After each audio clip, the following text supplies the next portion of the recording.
Hello everyone, सभी को नमस्कार, जय हिंद। तो फ्रेंड्स, आज की इस वीडियो में साइंस के जबरदस्त टॉप 25 प्लस क्वेश्चन आंसर की चर्चा करेंगे। और साथ ही ये क्वेश्चंस वे हैं जो आपको बार बार परीक्षा में पूछे जाते हैं, चाहे आप एग्जाम किसी भी लेवल का कोई भी परीक्षा दे रही हैं। तो चलिए friends, most important question and answer की इस वीडियो को जबरदस्त धुआंधार तरीके से शुरू करते हैं सुपर फास्ट स्पीड में। पहला क्वेश्चन है कि प्रयोगशाला में पहले जीव रसायन की कृत्रिम रचना क्या है। कहने का मतलब है कि प्रयोगशाला के अंतर्गत सबसे पहला कृत्रिम रूप से जीव रसायन कौन सा बनाया गया था। तो ये बनाया गया था भाई साहब ऑप्शन नंबर सी। 1000 बार ये क्वेश्चन पूछा जा चुका है एग्जाम्स में। यूरिया बनाया गया था कृत्रिम रूप से सबसे पहले जीव रसायन के अंतर्गत प्रयोगशाला में। चलिए अगला क्वेश्चन देखते हैं। क्वेश्चन नंबर 2 है, सबसे अधिक गैसों की मात्रा किस मंडल में देखने को मिलेगी। समताप मंडल, क्षोभ मंडल, बाह्य मंडल या फिर उपरोक्त तीनों में। आप सभी जानते हैं कि इसका राइट आंसर है ऑप्शन नंबर बी, क्षोभ मंडल। क्षोभ मंडल में ही सबसे अधिक गैसें पाई जाती है वायुमंडल की परत की बात करें तो।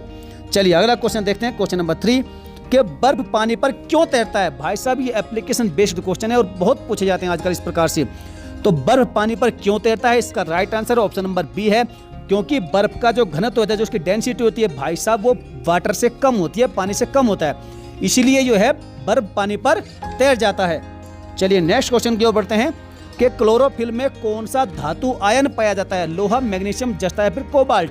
इसका राइट आंसर है ऑप्शन नंबर बी, मैग्नीशियम पाया जाता है किसमें, क्लोरोफिल में, और ये क्या है, धातु आयन है। चलिए नेक्स्ट क्वेश्चन है क्वेश्चन नंबर 5 कि निम्न में से कौन सा ऑर्गेनिक अम्ल है, ऑर्गेनिक एसिड इनमें में से कौन सा है। साइट्रिक, सल्फ्यूरिक, नाइट्रिक या फिर phosphoric. Right answer option number A है, साइट्रिक एसिड। ये क्या है, ऑर्गेनिक एसिड है। चलिए नेक्स्ट क्वेश्चन है कि भौतिकी की किस शाखा में अति सूक्ष्म कणों की चाल का अध्ययन किया जाता है। जबरदस्त धुआं प्रश्न है भाई साहब। इसका सही उत्तर है ऑप्शन नंबर सी, इसे कहते हैं क्वांटम मैकेनिक्स। क्या कहते हैं, क्वांटम मैकेनिक्स। इसी शाखा के अंतर्गत जो है अति सूक्ष्म कणों की चाल का क्या किया जाता है, अध्ययन किया जाता है। नेक्स्ट क्वेश्चन, गेहूं की खेती के लिए कौन से उर्वरक का प्रयोग करेंगे। नाइट्रोजन, पोटेशियम, तांबा या फिर लोहा। सही उत्तर है ऑप्शन नंबर ए, नाइट्रोजन। गेहूं की खेती के लिए नाइट्रोजन उर्वरक का प्रयोग किया जाएगा। अगला क्वेश्चन देख लेते हैं कि पौधे जो नमक युक्त मिट्टी में उगते हैं उनको क्या कहते हैं भाई साहब। Most important, xerophyte, hydrophyte, halophyte या फिर सक्यूलेंट। इसका सही उत्तर हो जाएगा ऑप्शन नंबर सी हो जाएगा, हेलोफाइट। हेलोफाइट कहते हैं जो पौधे नमक युक्त मिट्टी में उगते हैं उनको कहा जाता है क्या, हेलोफाइट। नेक्स्ट क्वेश्चन है कि माइक्रोस्कोप के लेंस किस प्रकार के होते हैं। मोस्ट इंपोर्टेंट, सारे प्रश्न भाई साहब छांट कर लाए गए हैं आपके लिए। तो इसका सही उत्तर है ऑप्शन नंबर ए, उन्नतोदर। जो माइक्रोस्कोप के लेंस होते हैं वो उन्नतोदर प्रकार के होते हैं।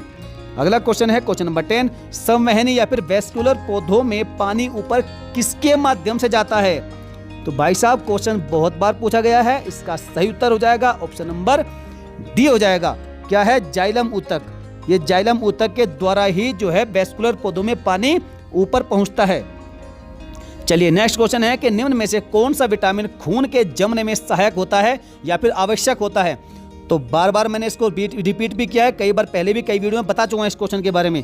इसका सही उत्तर है विटामिन के। विटामिन के जो है खून के जमने में आवश्यक होता है। यदि आपको चोट लग जाए, कट जाए और खून आपका बह रहा है और यदि खून जमता है तो भाई साहब है विटामिन के की मदद के द्वारा ही जमता है। चलिए आगे बढ़ते हैं। अगला क्वेश्चन देखते हैं क्वेश्चन नंबर 12 के श्वसन क्रिया में वायु के कौन से घटक की मात्रा में कोई परिवर्तन नहीं होता है। नाइट्रोजन, CO2, ऑक्सीजन या फिर जल वाष्प। इसका सही उत्तर है ऑप्शन नंबर ए, नाइट्रोजन। श्वसन क्रिया में वायु का ये जो नाइट्रोजन घटक है इसकी मात्रा में कोई भी परिवर्तन नहीं होता भैया जी। अगला क्वेश्चन देख लेते हैं क्वेश्चन नंबर 13, ध्यान से पढ़ेगा इस क्वेश्चन को। पीतल के बर्तनों को कलई करते समय गर्म बर्तन की सफाई के लिए प्रयोग किए जाने वाले अमोनियम क्लोराइड चूर्ण से निकलने वाला धुआं कौन सा होता है भाई साहब। इसका सही उत्तर हो जाएगा ऑप्शन नंबर सी हो जाएगा, अमोनिया और हाइड्रोक्लोरिक एसिड का। कौन सा होता है, अमोनिया और हाइड्रोक्लोरिक एसिड दोनों का होता है ये धुआं।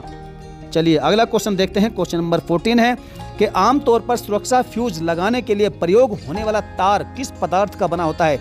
टिन, सीसा, निकेल या फिर टिन सीसे की एक मिश्र धातु। तो इसका सही उत्तर है ऑप्शन नंबर डी हो जाएगा भाई साहब, टिन और सीसे की एक मिश्र धातु होती है और उसी का ये फ्यूज लगाया जाता है किसमें, सुरक्षा फ्यूज में। सुरक्षा फ्यूज लगाने के लिए प्रयोग होने वाले तार होता है जो मिश्रित होता है किसका, टिन और शीशे का। चलिए अगला क्वेश्चन है कि लगभग कितने प्रकार के रासायनिक तत्व पृथ्वी पर पाए जाते हैं। 300, 250, 100 या फिर 200। सही उत्तर है ऑप्शन नंबर सी, लगभग कितना 100 टाइप्स के 100 प्रकार के रासायनिक तत्व पृथ्वी पर अवेलेबल है, फिर पाए जाते हैं। अगला क्वेश्चन देख लेते हैं। गोताखोरों के द्वारा गहरे समुद्र में सांस लेने के लिए जो ऑक्सीजन होती है उसके साथ किस गैस का मिश्रण किया जाता है, फिर किसको मिश्रित किया जाता है?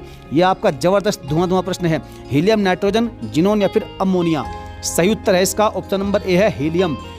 जो गोताखोर गहरे समुद्र में जाते हैं तो उनको सांस लेने के जो सिलेंडर साथ में लेके जाते हैं तो उसमें ऑक्सीजन होती है और ऑक्सीजन के साथ में क्या क्या होता है, उसके साथ में होती है प्लस हीलियम। नेक्स्ट क्वेश्चन है क्वेश्चन नंबर 17 कि जब एक पत्थर को चांद की सतह से पृथ्वी पर लाया जाता है तो क्या होता है? तो भैया होता है इसका जो भार है वो बदल जाएगा परंतु द्रव्यमान इसका नहीं बदलेगा। चलिए अगला क्वेश्चन देखते हैं क्वेश्चन नंबर 18। यदि 60 वाट का बल्ब प्रतिदिन 5 घंटे प्रयोग किया जाए तो 30 दिन में कितने यूनिट बिजली खर्च होगी? ये क्वेश्चन भी भाई साहब बहुत बार पूछा गया है, इसलिए मैंने इस क्वेश्चन को शामिल किया इस वीडियो में। तो इसका राइट आंसर हो जाएगा ऑप्शन नंबर बी, हो जाएगा 9 यूनिट।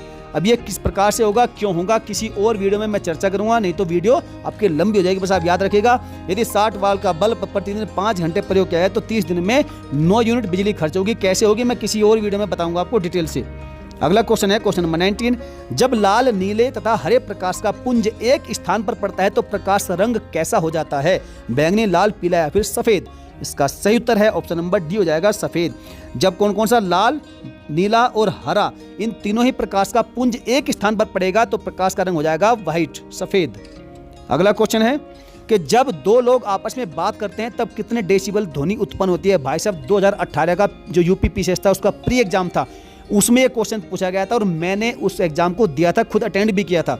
तो इसका सही उत्तर क्या है? इसका सही उत्तर हो जाएगा ऑप्शन नंबर सी, हो जाएगा लगभग 30 डेसिबल। जब दो लोग आपस में बात करते हैं तो भैया जी 30 डेसिबल की, लगभग 30 डेसिबल की ध्वनि पैदा होती है, उत्पन्न होती है। नेक्स्ट क्वेश्चन, परमाणुवीय नाभिक किसने खोजा था? रदरफोर्ड, डाल्टन, आइंस्टीन या फिर थॉमसन? सही उत्तर है इसका ऑप्शन नंबर ए है रदरफोर्ड। रदरफोर्ड ने खोजा था क्या? परमाणुविक नाभिक। अगला क्वेश्चन है कि जलयुक्त गिलास में तैरता हुआ जो बर्फ का टुकड़ा है जब वह पिघलता है तो पानी का स्तर पर क्या प्रभाव पड़ेगा, क्या इफेक्ट पड़ेगा? नीचे गिरेगा, ऊपर उठेगा, वही रहेगा, या फिर नीचे गिरना या ऊपर उठना पानी के तापक्रम पर निर्भर करेगा? तो इसका सही उत्तर हो जाएगा ऑप्शन नंबर सी, वही रहेगा। जलयुक्त गिलास में जब तैरता हुआ बर्फ का टुकड़ा है जब वह पिघलता है तो पानी का स्तर भाई साहब वही रहेगा। अगला क्वेश्चन देखते हैं। जलते हुए विद्युत बल्ब के तंतु का सामान्यतः ताप कितना होता है? जो ताप है, टेम्परेचर है, वो सामान्यतः कितना होता है? तो सही उत्तर है इसका ऑप्शन नंबर सी, हो जाएगा 2000 डिग्री सेल्सियस से लेकर 2500 डिग्री सेल्सियस के बीच में होगा। जब विद्युत बल्ब के तंतु का जो जलता हुआ विद्युत बल्ब होता है तो उसका जो तंतु होता है, फिलामेंट, उसका जो टेम्परेचर है वो नॉर्मली कितना होगा? 2000 से लेकर 2500 डिग्री सेल्सियस के बीच में होगा, इतना ज़्यादा होगा भाई साहब। चलिए अगला क्वेश्चन देखते हैं क्वेश्चन नंबर 24।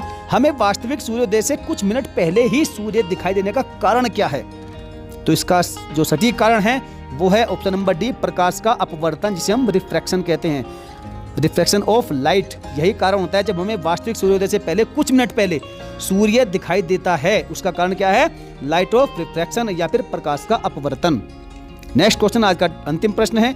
शर्कराओं में सबसे मीठी शर्करा कौन सी है? फ्रक्टोज, ग्लूकोज, सुक्रोज या फिर lactose? Right answer option number A है फ्रक्टोज। जो फ्रक्टोज होती है वो शर्कराओं में सबसे मीठी मानी जाती है। तो भाई साहब क्वेश्चन कैसे लगे आप हमें बताइएगा जरूर, और यदि वीडियो वाकई ईमानदार से आपने देखी और अच्छी लगी तो वीडियो को अभी के अभी लाइक ठोकेगा। और यदि कोई सुझाव है, कोई आपका कमेंट है, कोई आपको शिकायत है या फिर आपका कोई सवाल है तो हमें कमेंट करके जरूर बताइएगा। आपके सवाल का जवाब अगले किसी वीडियो में दे दिया जाएगा। और भाई साहब जिसने पहली बार चैनल पर विजिट किया, चैनल को सब्सक्राइब जरूर करिएगा और बेल आइकन जरूर प्रेस करिएगा। तो चलिए फ्रेंड, मिलेंगे फिर किसी नेक्स्ट दमदार धुआंधार वीडियो के साथ में। तब तक के लिए खुश रहिए, मस्त रहिए, व्यस्त रहिए, पढ़ाई करते रहिए। जय हिंद, वंदे मातरम।